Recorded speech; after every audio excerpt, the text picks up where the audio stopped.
ওটাকে এমনি বাদ না, এইখান থেকে আঁকছি মাঠ সিঙ্গেল সিঙ্গেল র্যাপ করবি। দুটো গার্ডারে দিচ্ছিস তো? হ্যাঁ গার্ডারই নেই, দুটো গার্ডারে এইটা সিঙ্গেল বাদবি, এটা কারণ এটাতে জিপে আছে।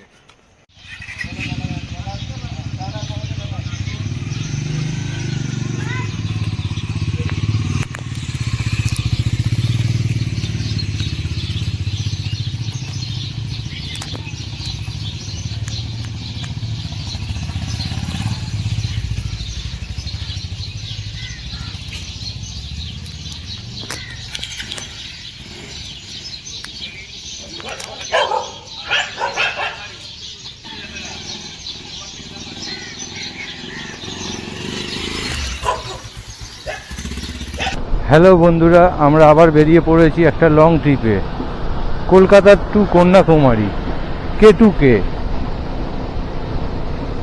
চলো কি খাবো, কোথায় থাকবো, কোন রাস্তা দিয়ে যাব, সবই আপনাদেরকে দেখাবো। আপনারা শুধু সঙ্গে থাকুন আর আমাদের সাপোর্ট করুন।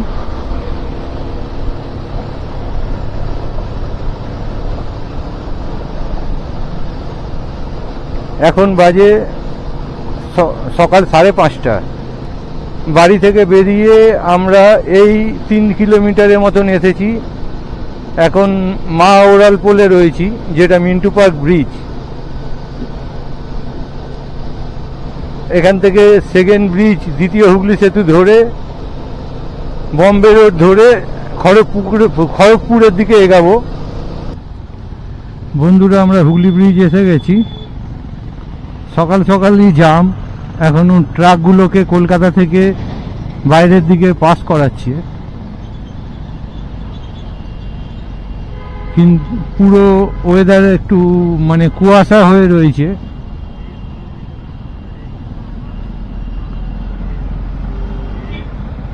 এবার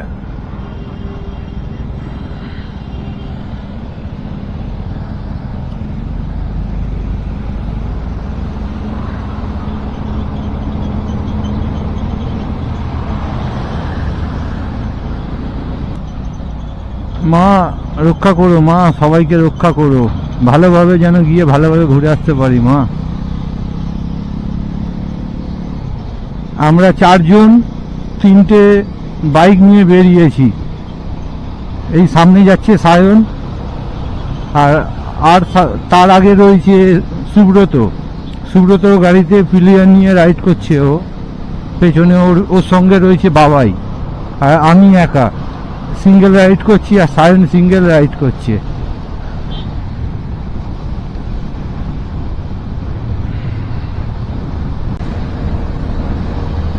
বন্ধুরা, আমরা এসে গেছি কোলাঘাটের কাছাকাছি। আমরা বাড়ি থেকে 58 কিলোমিটার রাইড করে এখন বম্বে রোডেই রয়েছি। আর এখান থেকে 12 কিলোমিটারের মতন বাকি কোলাঘাট। ওখানে যাব, গিয়ে একটু চা খাবো, খেয়ে আবার এগাতে থাকবো। তারপরে খিদে এখনো পাচ্ছে না, যখন খিদে পাবে তখন কোথাও দাঁড়িয়ে একটু টিফিন করে নেব। তোমরা সঙ্গে থাকো বন্ধুরা।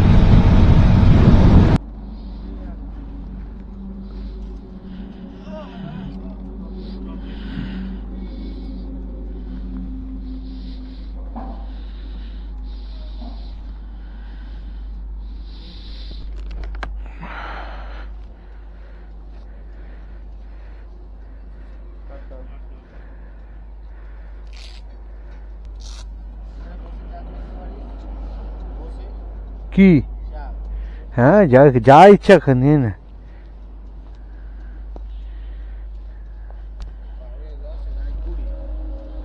বাইরে দাঁড়িয়ে খেয়ে নে না।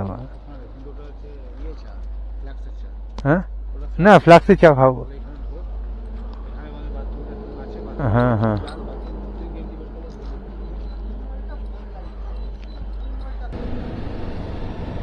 বন্ধুরা আমরা বেরিয়ে পড়লাম আবার একটু চা খেয়েই। অনেক দেরি হয়ে যাচ্ছে, টার্গেট ছিল অনেকটা বেরিয়ে যাওয়ার, কিন্তু এরা 1.5 ঘন্টা লেট করে দিয়েছে। 4টের সময় বেরোনোর কথা আমাদের, সেই জায়গায় বাড়ি থেকে বেরোলাম আমরা 5:30টার সময়। ওই জন্য বেশি টাইম ওয়েস্ট করা যাবে না। কমসে কম 700 কিলোমিটার তো আজকে এগিয়ে যেতেই হবে।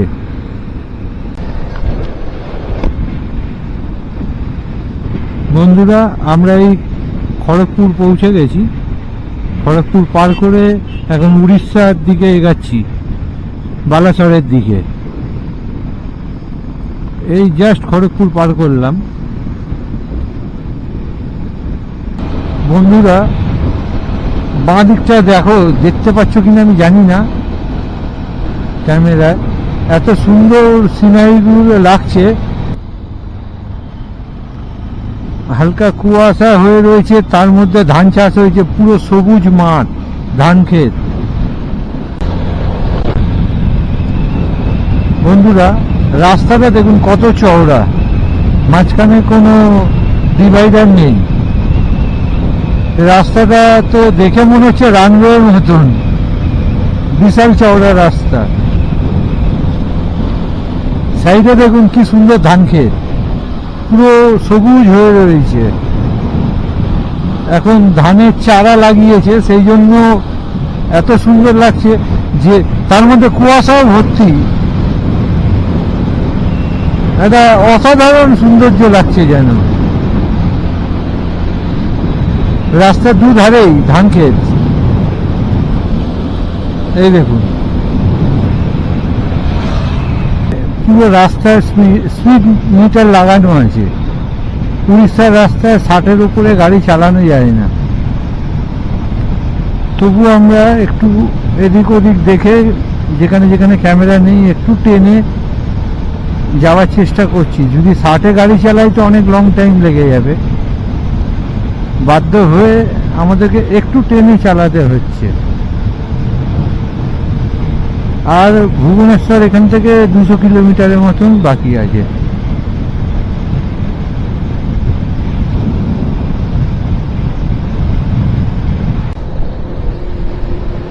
বন্ধুরা, আমরা এখন ভদ্রক পার করে কটকের দিকে এগাচ্ছি। মোটামুটি হাফ রাস্তা পার করে ফেলেছি। শুধু গাড়ি একটু টেনে চালাতে পারছি না, কারণ এখানে কোথাও 60 লিমিট, কোথাও 80 লিমিট, তার উপরে উঠতেই পারছি না। আর তার মধ্যে বেলা হচ্ছে, গরমও বাড়ছে, একটু গরম আছে, বুঝতেই পারছেন। এই গরমের মধ্যে রাইডিং জ্যাকেট গায়ে থাকলে যা হয়, তবুও মিস জ্যাকেট আছে বলে একটা বাঁচুয়া, হাওয়া ঢুকছে। এবার নিজের সেফটির জন্য তো জ্যাকেটটা রাখতেই হবে গায়ে, তাছাড়া উপায় নেই।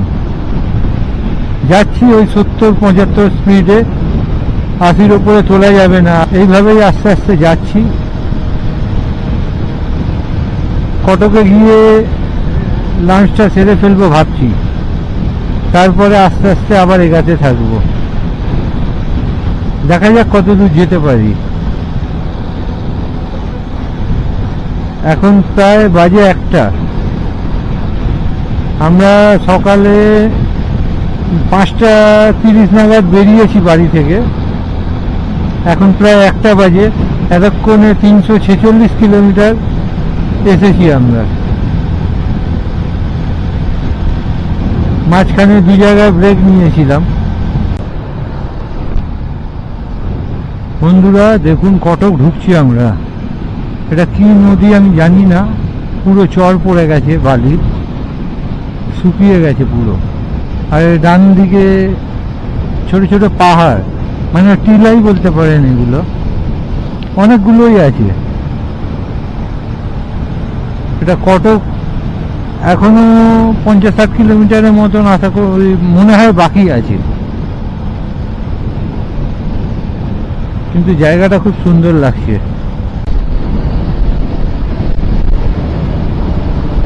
এখানে রাস্তাগুলো দেখুন খুব সুন্দর। একটা ব্রিজ থেকে নামছি তো আরেকটা ব্রিজে উঠে যাচ্ছে। তারপরে মানে প্রাকৃতিক সৌন্দর্যটা খুব সুন্দর লাগছে। একটু দূরে দূরে একটা করে পাহাড়, টিলা, ওই দেখুন ওই দূরে দেখা যাচ্ছে একটা, এই আমার বাঁ দিকটাতে একটা দেখা যাচ্ছে। বেশ সুন্দর লাগছে বন্ধুরা আমরা কটকে পৌঁছে গেছি। এই কটকের ব্রিজটার উপর দিয়েই যাচ্ছি।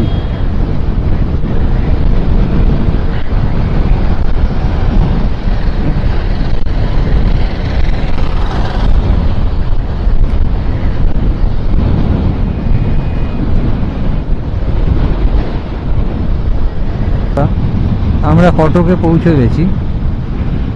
এই কটকের ব্রিজের উপর থেকেই যাচ্ছি এখন।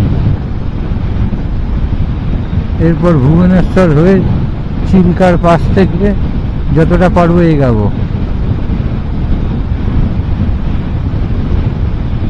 খুব জোর খিদে পেয়েছিল,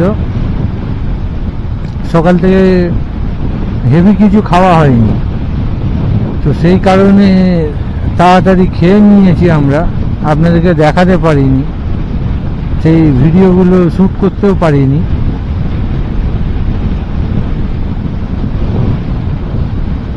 তবে চিকেন থালি খেয়েছি আমরা। চিকেন থালিটা নিল 150, 150 টাকা করে প্লেট নিল। আমরা 4 জন ছিলাম।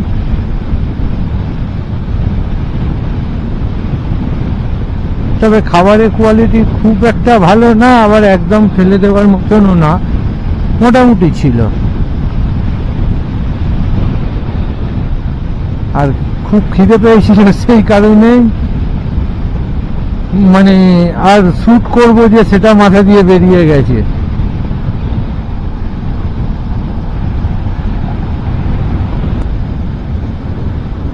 এখান থেকে কটক 3 কিলোমিটার, আর ভুবনেশ্বর 22 কিলোমিটার, বেরামপুর 190 কিলোমিটার। রাস্তাগুলো কত সুন্দর দেখো, দারুণ ভিউ রাস্তার। দুধারেই পাহাড়, মাঝখান থেকে রাস্তা, কি বিউটিফুল দেখো।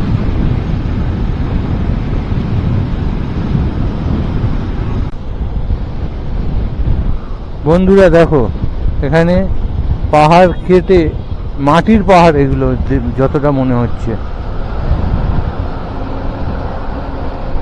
ছোট্ট ছোট্ট ডগি।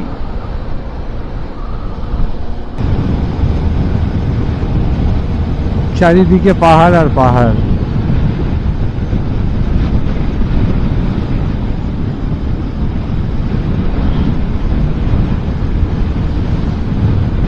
কলকাতাতে ভুবনেশ্বর হয়ে এই রাস্তা ধরে এসেছি, আর এইটা চিল্কার রাস্তা চলে যাচ্ছে। এখান থেকে 10-15 কিলোমিটার রাস্তা হবে। হ্যাঁ, মাঝখানেই আমরা একটু টায়ার্ড হয়ে গেছিলাম বলে আমরা একটা হোটেল নিয়েছি, হোটেল কাম রেস্টুরেন্ট। এইটা এখানেই আমরা ফার্স্ট ফ্লোরে আছি। এখানেই খাবার দাবারের সব অর্ডার হয়ে গেছে। তো এখান থেকে রুমে আমরা খাবার নিয়ে যাব। একদমই বাজেট ফ্রেন্ডলি হোটেল আছে, আপনারা ফুডিং লজিং টোটালি পাওয়া যায় এখানে। আমরা একটা রুম নিয়েছি, এসি রুম, একদম চিপের মধ্যে, শুধু নাইট কাটানোর জন্য। বুঝতেই পারছেন বাজেট ট্রিপ হচ্ছে একটা, সেই জন্য 1000 টাকার রুম ভাড়া নিয়েছে। রুমটা মোটামুটি, আমরা যেহেতু ইয়াং ছেলেরা আছি সব, সেই জন্য এই রুমটাতেই আমরা অ্যাডজাস্ট করে নেবো। একটা নাইটের ব্যাপার আছে। এখানে সায়ন আর সুব্রত দাঁড়িয়ে রয়েছে, আর আরেকজন রুমের মধ্যে শুয়ে রয়েছে। খুব রেস্টের দরকার। বাবাইদা রয়েছে উপরে, গাড়ি চালিয়ে হাঁপিয়ে উঠেছে, ক্লান্ত হয়ে গেছে, ক্লান্ত সবাই। আমরা স্নান হয়ে গেছে অলরেডি, আমাদের স্নান টান করা হয়ে গেছে। এখন এই হোটেলের বাইরে দাঁড়িয়ে রয়েছি খাবার অর্ডার দিয়ে। আমাদের রাত্রিরে ডিনারটা রেডি হচ্ছে। ডিনার হয়েটা নিয়ে রুমে চলে যাব, ওখানেই খেয়ে নেব। তারপরে একটু সবাই টায়ার্ড, তাড়াতাড়ি শুয়ে পড়ে সকালবেলা আমরা এখান থেকে 6টার মধ্যে বেরিয়ে যাব, চিল্কা ঘুরে তারপরে ভাইজ্যাগের দিকে এগাবো। আপনাদেরকে রুমটা আমি দেখিয়ে দিচ্ছি। বন্ধুরা দেখুন, এইটা হচ্ছে এন্ট্রেন্স। ফার্স্ট ফ্লোরে উঠলাম, ওই সাইড দিয়ে এসে এইখান থেকে এই হচ্ছে গেট, এইটা হচ্ছে গেট। এই রুমে ঢুকছি। ঢুকে এই রুমটা সবে বিল্ডিংটা নতুন তৈরি হয়েছে, এখনও কমপ্লিট হয়নি। হ্যাঁ, এইটা একটা রুম আছে, তারপরে এটা একটা কিচেন মতন আছে, ফ্ল্যাট সিস্টেম যেরকম হয় বুঝতে পারছেন। এটা বাথরুম, তারপর এটা হচ্ছে বেডরুম। বেডরুমে হ্যাবো কিছু নেই, পুরো ফ্ল্যাটটাতেই কিছু নেই। আমরাই এখানে পুরো সব ছড়িয়ে ছিটিয়ে যেরকম হয় একটা মানে ব্যাচেলার ছেলেদের যেরকম অবস্থা থাকে, এই দেখুন টোটাল লাগেজ পুরো ছড়ানো একদম চারিদিকে সব ছড়িয়ে ছিটিয়ে রয়েছে। এই হচ্ছে বেডরুম, এই দেখুন সব এখানে বসে পড়েছি, খেচ্ছে। বেড চারজনে হয়ে যাবে, এসিও রয়েছে, অসুবিধা নেই। হ্যাঁ বল। চলো তাহলে বন্ধুরা, আজকের জন্য এই ব্লগটা এখানেই শেষ করছি। হ্যাঁ, কালকে নেক্সট ব্লগ আসবে, তোমরা সঙ্গে থেকো আর আমাকে সাপোর্ট করো। আজকে একটু শুয়ে পড়বো, তারপরে কালকে সকালবেলা আবার 6টার সময় উঠে বেরোতে হবে, তো একটু তাড়াতাড়ি শুয়ে পড়বো। তোমরা সাপোর্ট করো।